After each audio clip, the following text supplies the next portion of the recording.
Alright, welcome to another All-Weather Haulage video right here. I am finishing up the main tracks from the Cyanide Kiss Halcyon Daze recording session and re-releasing them. I'll have that link in the description. But so the last couple tracks are some like pretty rockin' tracks right here. So I'm not going to add too much Eurorack stuff. My idea for this one is to show you some of the VST effects that I like to use, and a couple of them are free, so I'll have those links down in the description as well. If you like them, you can pick them up. What I did in a lot of the tracks was I separated the instruments from the drums, from the vocals, and normally I've got dual monitors here, but I'm recording in the one monitor, so I have it all set up in this one kind of thing here where I can switch between these two panels that I usually have opened up. The one thing, so over in the vocals, a kind of a neat VST. So a VST is a bunch of things. If you don't know what VST is, it could be a virtual instrument or an effect. I use very minimal. So another like if you know of some great VSTs, especially if they're free, that I should be using, please let me know in the comments. I don't use that many because I've got such a fun Eurorack system that has got a whole ton of effects. And I'm setting this one up for an upcoming project. You're kind of getting a sneak peek right there. But one that I do like to use, so on vocals, what's cool with the Cyanide Kiss, because VSTs, I don't know if they were a thing back then. I always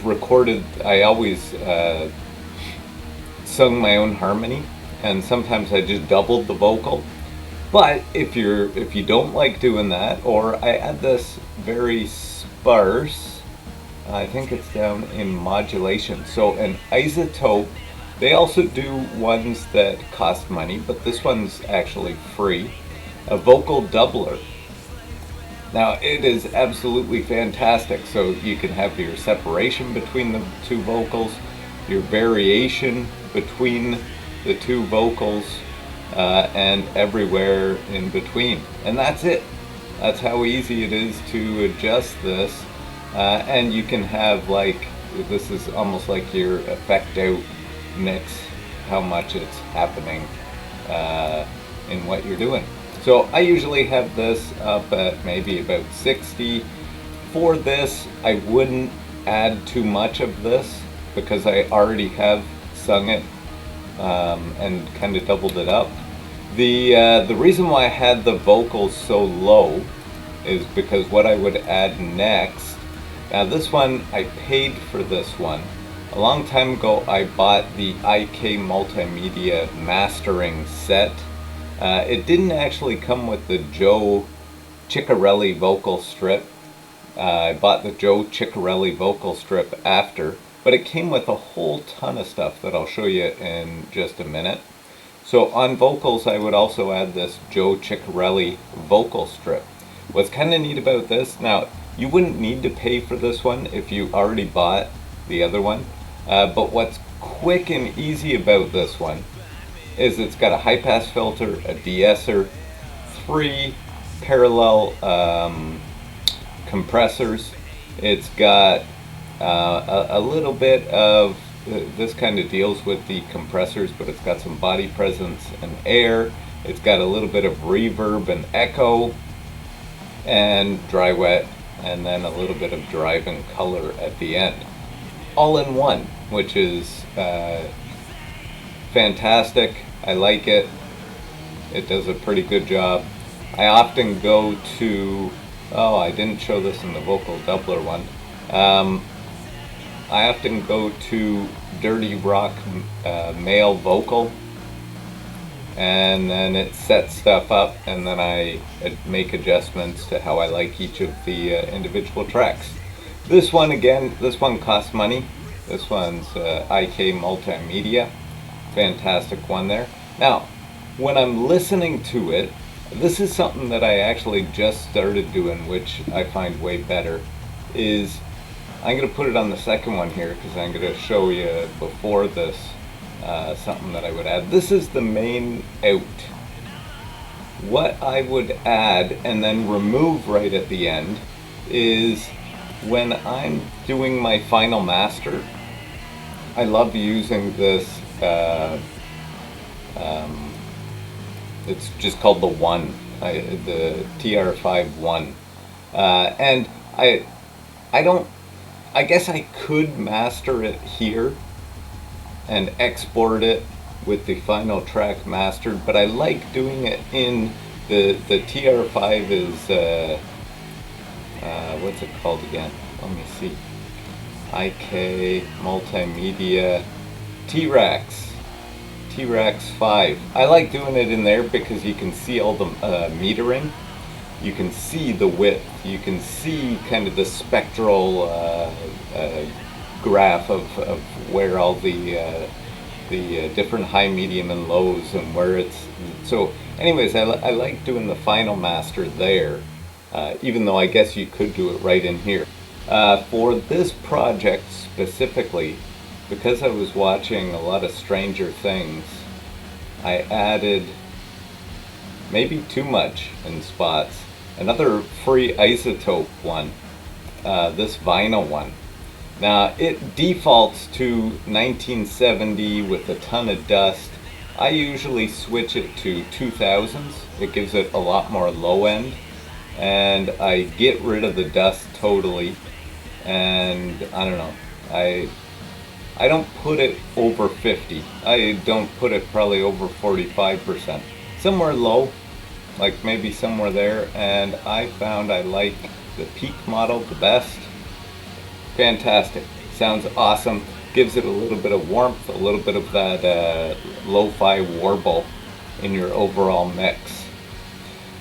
Okay, drums. For the Halcyon Daze, we used an electronic kit. They sound too perfect. They sound way too perfect, the drums. So what I've been doing in this kind of remastering of it is I've been jumping into here. This is another IKMultimedia one, but there are a lot of saturators, which is somewhere, ooh, that's one thing. So I'm getting the blue pinwheel of death here, and on the other screen, this computer, I've been editing. So I looked, we've released Robot Apocalypse, I think back in 2015. I've been doing, ever since then, I built these computers, and I've been doing music on this computer. So the new Adobe is having a little bit of a hard time now, after all these years of music in here. And you may be thinking, why am I using Adobe and not just Premiere Pro, or not Premiere Pro, sorry, Logic Pro,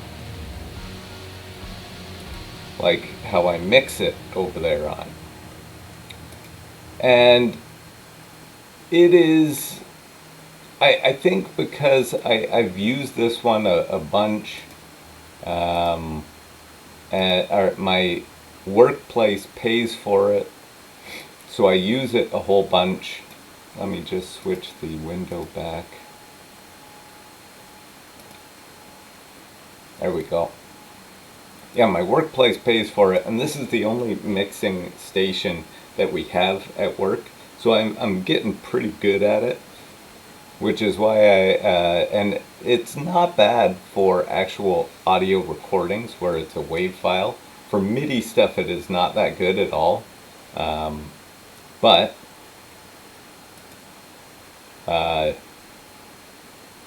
that's why I use it. So a lot of the time I'll record something over there, bring it over to here, and because I'm a little bit better on a Windows computer.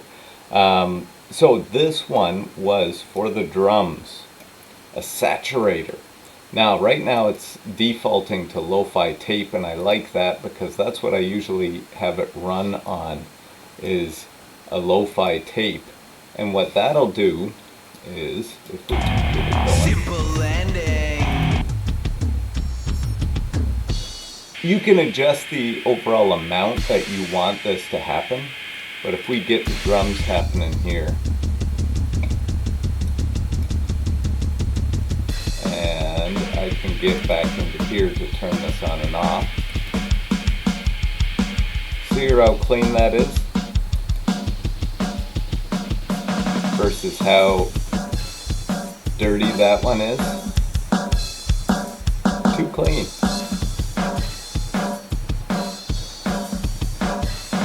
Yes. Okay, so that's how I dirty up the drums.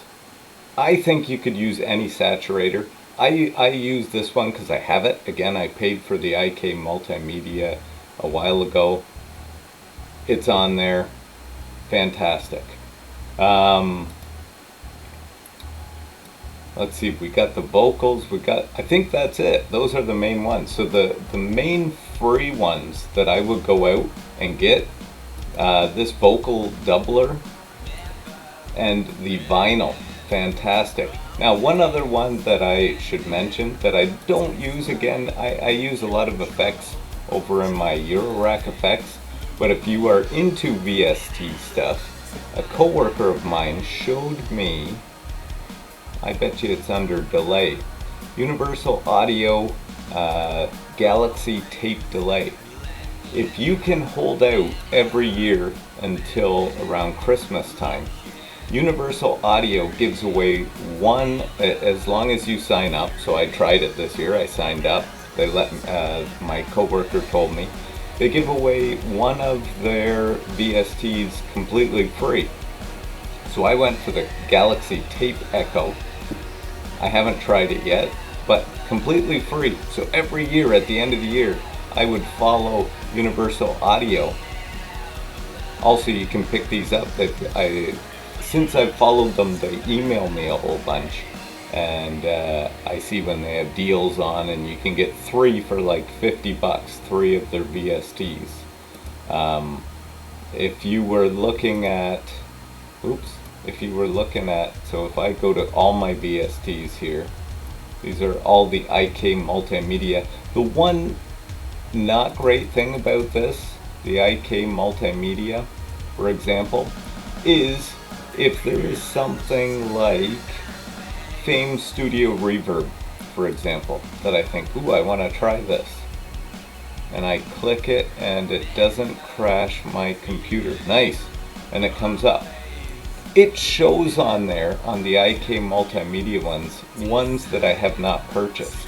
So this one looks super cool, like I can almost pick the distance in the room and things like that, and play with broad versus focus, spread, like a whole ton of cool stuff with this VST, but I haven't purchased it. So what it will do is it's going to add in a whole bunch of fuzz every, I don't know, couple seconds, so that I can't use it, and it's going to wreck my mix if I end up using it. But I'll get to see in between that fuzz what it's doing. That's the only thing that I don't really like with the IKMultimedia ones. Anyways, those are a bunch of the final adjustments that I'm applying to these last 3 songs. By the time I post this video, everything should be up on Bandcamp. I'll also have a link to that in the description, as well as to all these great Izotope free ones, and maybe even some links to the IKMultimedia ones right there. And again, if you have any great VSTs that I'm not using, that are free especially, that I should check out, please let me know. And I'm always looking to add to my little library here. Alright, thanks for watching. Look to find me, waiting nowhere. Simple landing, where's your fate?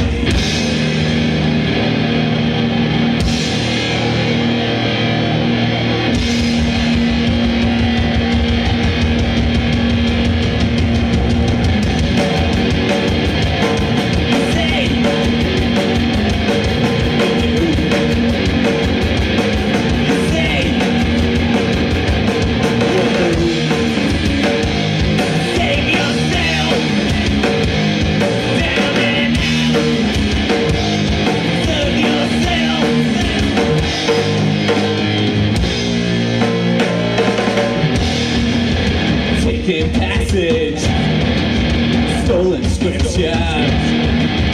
Segregation restores form.